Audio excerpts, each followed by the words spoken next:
Chapitre 12 à 14 Réponse de Job. Ce discours assez long, qui est la réplique de Job non seulement à Tsophar, mais à tout l'ensemble des raisonnements des trois amis, constitue la conclusion de la première passe d'armes. Job se rit de leur prétendue science et leur reproche amèrement d'en faire un usage cruel, Job 12.2-12.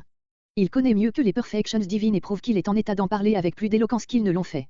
Il s'attache surtout à mettre en lumière la puissance et la sagesse que Dieu déploie dans le gouvernement des créatures raisonnables, versets 13 à 25. D'autre part, il demeure convaincu de son innocence, et, laissant là ses amis avec lesquels il n'y a rien à gagner, il se tourne vers Dieu et se met à plaider contre lui comme s'il lui était réellement apparu, chapitre 13. Mais Dieu n'apparaît pas et Job retombe dans un découragement profond. À peine est-il encore soutenu par l'espoir, vague encore, d'une vie future, chapitre 14. Verset 2. Seuls des hommes, seuls des gens raisonnables. Verset 3. Qui ne sait? Le premier venu en sait autant que vous. Mais cette vulgaire sagesse, dont vous tirez vanité, vous en faites un triste usage à mon égard, versets 4 et 5.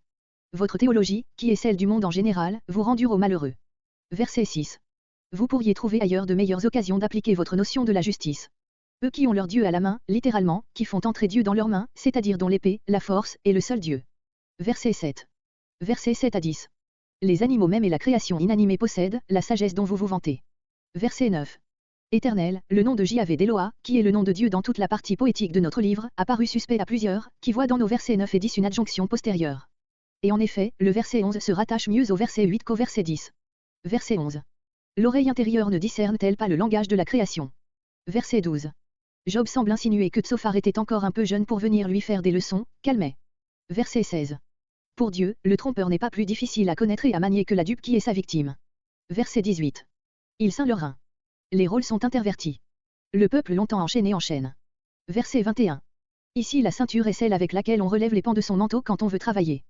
Si la ceinture est ôtée, le manteau retombe jusque sur les pieds et l'on est condamné à l'inaction. Verset 22.